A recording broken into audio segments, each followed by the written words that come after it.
ये लड़ाई बिल्कुल पूरी होगी और किसान यहाँ से जीत कर ही जाएगा। हाँ, आपको लगता है कि संख्या बल कम है तो किसान अपना वहाँ काम कर रहा है, गांव में है, कहीं आसपास है। यहाँ जितने किसान हैं यही सरकार के लिए बहुत है। अगर ये सब चले गए, अगर मैं अकेला भी रह गया और यहाँ सरकार कुछ करती है तो वो तुरंत 1 घंटे के अंदर अंदर दिल्ली को चारों तरफ से घेर लेंगे। दिल्ली के चारों तरफ से तो नहीं निकलना ना, चाहे आप अकेले बैठे हो, इस ऐसे कोई बात थोड़ा ही बने। किसानों को तो नुकसान हो रहा है, जो लोग भी बैठे हैं यहाँ पर। हाँ, नुकसान होता है, आंदोलनों में नुकसान ही होता है। क्रांतियाँ अभी लोगों ने देखी कहाँ है। क्रांतियों में शहादतें देनी पड़ती हैं, 300 से ज़्यादा शहादतें किसानों ने दी है, वो नुकसान है। नरेंद्र मोदी शहीद नहीं हुआ है, अमित शाह शहीद नहीं हुआ है, सरकार को क्या फ़र्क पड़ा है? वो भी इस्तीफ़ा दें, उनको इस्तीफ़ा देना चाहिए, क्योंकि वो इस देश के नरेंद्र मोदी प्रधानमंत्री हैं और वो गृह मंत्री हैं। और वो देश में इस बार बोल के ये नहीं आए थे अब की बार भाजपा सरकार, उन्होंने बोला था अब की बार मोदी सरकार। तो मोदी जो इंजॉय कर रहे हैं, जिम्मेदारी उठाना भी सीखें। अगर देश में इतनी शहादतें हुई हैं, जाने गई हैं, तो नैतिकता के आधार पर इस्तीफ़ा देना चाहिए। आज चारों तरफ चिताएं जल रही हैं। 2 दिन पहले हरियाणा सरकार ने निर्देश निकाला है कि हरियाणा से लकड़ियाँ एक्सपोर्ट नहीं होंगी, लकड़ियाँ बाहर नहीं जाएंगी। क्या आप सोच सकते हैं, चिताओं के लिए लकड़ी की कमी, और सरकार के आंकड़े कुछ और ही बता रहे हैं। आज तो मैं खुल के आपके सामने भारतीय जनता पार्टी से ये कहना चाहूँगा, मोदी और शाह को या तो तुरंत वो हटा दें, नहीं तो ये जिम्मेदारी किसानों के ऊपर डाल दें। किसान इस जिम्मेदारी को भी ले लें। किसानों की रणनीति क्या है आगे की? किसानों की रणनीति देश को बचाने की रणनीति है। जो मोदी और शाह इस देश को गड्ढे में ढकेलते जा रहे हैं, ढकेलते क्या जा रहे हैं, ढकेल दिया है। कहीं देश का नौजवान दुखी है, ऑक्सीजन की कालाबाजारी हो रही है, और ऐसे समय में प्रधानमंत्री जी आके भाषण देते हैं, आपदा में अवसर। आप दोनों मीडिया से हैं, पढ़े लिखे बंधु हैं, बताएं कोई भी आपदा बताएं जिसमें अवसर पैदा हो सकते हैं क्या? आपदा में मदद होती है, किसी के साथ दिक्कत आती है, देश के साथ दिक्कत आती है, किसी परिवार के साथ दिक्कत आती है, किसी व्यक्ति के साथ दिक्कत आती है, तो उसकी मदद की जाती है, फ़ायदा नहीं उठाया जाता।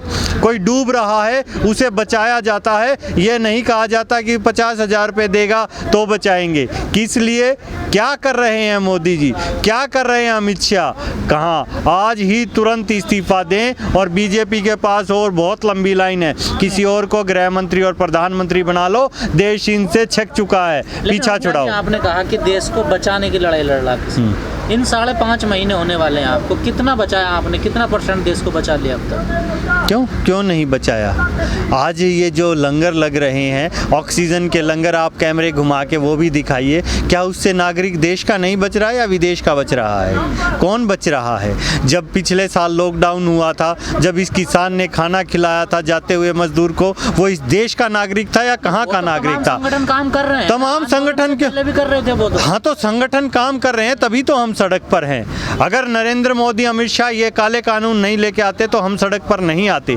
अगर देश में ऑक्सीजन की पूरी सप्लाई होती तो आज देश में चिताएं नहीं जल रही होती। ताली बजाओ, थाली बजाओ, रात को 9 तारीख को 9 बजे मोमबत्ती जलाओ। अरे भाई, देश के प्रधानमंत्री हो या जादूगर हो क्या? लेकिन 3 साल पहले ऑक्सीजन की कमी से गोरखपुर में बच्चे मर गए थे काफ़ी, तब तो किसी ने आवाज़ नहीं उठाई कि ऑक्सीजन की कमी है देश में। आपको पता है ना, पता चला ना आपको, इसका मतलब आपको पता है तो बाकियों को भी पता होगा। 3 साल से देश में गोरखपुर से ही योगी सरकार है, वहाँ से सांसद हैं, वहाँ से विधायक रहे हैं, और आज मुख्यमंत्री हैं उत्तर प्रदेश के, और गोरखपुर में भी हो रहा है। तो फिर आप बीजेपी का क्यों गुणगान कर रहे हो? खुद ही बता रहे हो बीजेपी क्या काम कर रही है, क्या केंद्र में कर रही है और क्या उत्तर प्रदेश में कर रही है और क्या अपने गृह क्षेत्र में कर रही है। बता दे मोदी जी और योगी जी। हुड्डा जी, जो भाजपा के सांसद हैं सुब्रमण्यम स्वामी जी, उन्होंने एक ट्वीट किया है, वो ट्वीट काफ़ी चर्चा में है। उनका कहना है कि पीएमओ यूजलेस हो चुका है, पीएमओ की जिम्मेदारी मोदी जी से लेकर के नितिन गडकरी जी को देनी चाहिए। देखो, नितिन गडकरी को दो या किसी को दो, इन 2 से तो पीछा छुड़वाओ, और ये भाई चलाना है तो ठीक है, और आगे से हम भारतीय जनता पार्टी से भी ये जिम्मेदारी ले लेंगे। हम देश अब किसान खुद चलाएगा, अगला प्रधानमंत्री किसान होगा इस देश का। हमें नहीं पश्चिम चाहिए। बंगाल में सरकार बना ली है फिर से ममता दीदी ने, किसान गए थे वहाँ पर अपनी मतलब बात कहने के लिए, तो कितना बल मिला है, वहाँ सरकार बन गई है दीदी की किसानों को।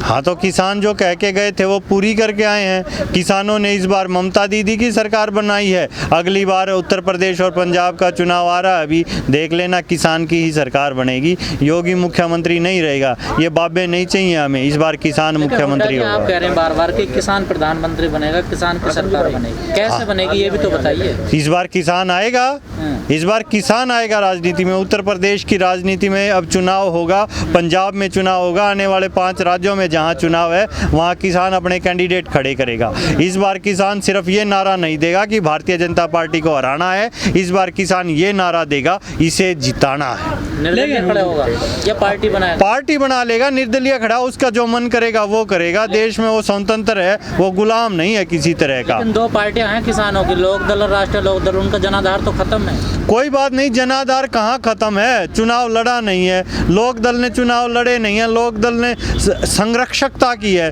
किसानों की पार्टी है, चौधरी चरण सिंह जी की पार्टी है, हमने इस पार्टी को किसानों के लिए रखा। किसान जब चाहेगा इस पार्टी से आए और लड़ लेगा। यहाँ कोई वो थोड़ी है कि मोदी का और योगी का राज है, जो किसान आएगा वो किसान आराम से चुनाव लड़ेगा और देश को चलाएगा। हुड्डा जी, पश्चिम बंगाल में सरकार बन गई है ममता दीदी की, लेकिन वहाँ पर थोड़ी सी घटनाएं हो रही हैं, अप्रिय घटनाएं, आगजनी है, मर्डर भी हुए हैं, जिसके बाद से बीजेपी धरना प्रदर्शन भी कर रही है और अब ये कह रही है कि वहाँ पे हिंदू खतरे में आ चुका है। बीजेपी का कहना है। भारतीय जनता पार्टी का काम है दंगे करवाना। गोधरा से लेकर नरेंद्र मोदी और इनका जो इतिहास उठा के देख लो, इनकी नींव ही दंगों पर आधारित है। चाहे मुजफ्फरनगर का दंगा हो, चाहे गोधरा का हो, चाहे हरियाणा में करवाए, उत्तर प्रदेश, इनका काम दंगे करवाना है। वो आज दंगों के लिए हड़ताल पर बैठे हैं, वो ऑक्सीजन के लिए क्यों नहीं बैठे? ऑक्सीजन का काम करें। आज देश में गृह मंत्री चालान कटवा रहे हैं, भाई वो पुलिस चालान काटने के लिए है, लोगों की सेवा करने के लिए है। चालान क्यों काट रहे हैं? आपदा में अवसर, ऐसी कालाबाजारी, सरकार लूट रही है, व्यापारी लूट रहा है, कहाँ से काम चलेगा? आम आदमी त्रस्त है चारों तरफ से, उसको जीने के लाले पड़े हुए हैं और ये ऊपर से कहीं भी बाहर निकले चालान काट दो। अरे भाई, आप गृह मंत्री किस चीज़ के हैं? देश में सुरक्षा के हैं, देश में रक्षा के हैं। आपदा में देश की जनता की मदद कीजिए, ना कि उनके चालान काटिए। लेकिन हुड्डा जी, आपका 2 मई का टारगेट था कि 2 मई के बाद किसान यहाँ पर आ जाएंगे। अब तो 5 राज्यों के चुनाव के नतीजे भी आ गए, पंचायत चुनाव के नतीजे आ गए, फसल भी कट गई, गन्ने की बुआई भी हो गई, किसान तो नहीं आया वोट? नहीं आया हुआ है, किसान यहीं पे घरों में है। अब हमारे किसान कॉन्टैक्ट्स में है। जो किसान यहाँ से 1500 किलोमीटर दूर बंगाल में चुनाव हरा सकता है भारतीय जनता पार्टी को, तो दिल्ली कितनी दूर है? वो 1500 किलोमीटर है, दिल्ली तो 15 किलोमीटर भी नहीं है। किसानों की बदौलत हारे हैं पश्चिम बंगाल? किसानों की बदौलत आ रहे हैं, बिल्कुल आ रहे हैं, और किसान दिल्ली भी हराएगा। आपका इंटरव्यू पहले देख लीजिए। सबसे बड़ा साफ हो गया, किसानों का सबसे बड़ा संगठन है। अरे किसानों ने अभी संगठन बनाया कहाँ है? किसानों ने सत्ता ली कहाँ है? नहीं, नरेंद्र मोदी किसानों के नेता हैं। अब इससे पहले मनमोहन सिंह थे, कौन से थे? गिनाइए आप कोई किसानों का नेता। वामपंथियों को योगदान नहीं किसानों की लड़ाई में? अरे है, अब सहयोगी सब जुड़ेंगे ना। आज से पहले आपने यूं पूरे देश का किसान जुड़ते हुए देखा था क्या? हरियाणा पंजाब को जुड़ते हुए देखा था क्या? इन सत्ताधारी पार्टियों ने, भारतीय जनता पार्टी की सरकार ने SYL बना दी क्या? कांग्रेस ने SYL बना दी क्या? अब किसान खुद मिलके बनाएगा। किसान हरियाणा पंजाब से तो एक्टिव नहीं है बंगाल में, वहाँ तो वामपंथियों के संगठन एक्टिव हैं। हाँ, तो क्यों हार गए वहाँ? अरे तो इस बार हमने ये कहा था भारतीय जनता पार्टी को हराना है। वहाँ किसान ने कैंडिडेट खड़े करके थोड़ी वो किया है कि किसान का कैंडिडेट खड़ा था और वो हार गया। बताएं कोई अगर किसान का कैंडिडेट किया हो, भारतीय किसान यूनियन का कैंडिडेट कोई हारा हो तो बताइए आप। भारतीय किसान यूनियन भी और भारत का किसान भी एक ही हैं, ठीक है। चौधरी चरण सिंह भारत के किसान प्रधानमंत्री थे और वो प्रधानमंत्री भी थे और वो किसान भी थे, ठीक है। आज का जो प्रधानमंत्री है वो प्रधानमंत्री कहलाने लायक नहीं है, वो सिर्फ चाय वाला है और वो सिर्फ अपनी चाय की दुकान खोल ले, उसके लिए ही वो बेहतरीन है। चाय और चाय की दुकान खोले, देश का पीछा छोड़े। हुड्डा जी, PM साहब मीटिंग करते हैं हाई पावर कमेटी की, लोग बड़े उत्सुक रहते हैं कुछ ना कुछ नया आएगा इस महामारी में आम लोगों के लिए, लेकिन वो तो IDI बैंक को बेचने की बात करके चले जाते हैं। जो काम है उसका वो कर रहा है, उसका काम बेचने का है देश को, और हम यहाँ किसान क्यों बैठा है? इसी से तो बचा रहे हैं। वो तो देश को बेच रहा है। अभी आपने प्रश्न किया कि ये सारे व्यापारी देश से बाहर चले गए हैं, वो बेशक बाहर चले जाओ, उनका एजेंट तो बैठा है ना यहाँ देश में, वो अपना पूरा काम करेगा, क्या पता उसको कहाँ से तनख्वाह मिलती है, उसकी तनख्वाह चेक करो। हुड्डा जी, कल टिकैत साहब ने बाकायदा कहा है गाजीपुर के मंच से कि देश आधा बिक चुका है, क्या ये सत्य बात है? भाई, सरकार ने और सरकार के दो व्यक्तियों ने, नरेंद्र मोदी, अमित शाह ने देश को बेचने की पूरी कोशिश की है, लेकिन ये देश 138 करोड़ जनता का है। वो देश को जिनको बेचा है उनको भी देख लेगी और जिन्होंने बेचा है उनको भी देख लेगी। देश बिक नहीं सकता। देश नहीं बिकते क्योंकि देश लोगों से जुड़ा होता है और लोगों के ज़मीर खरीदने की हैसियत इन दो लोगों में नहीं। टिकैत साहब गलत कह रहे हैं? नहीं, गलत क्या कह रहे हैं, सही कह रहे हैं।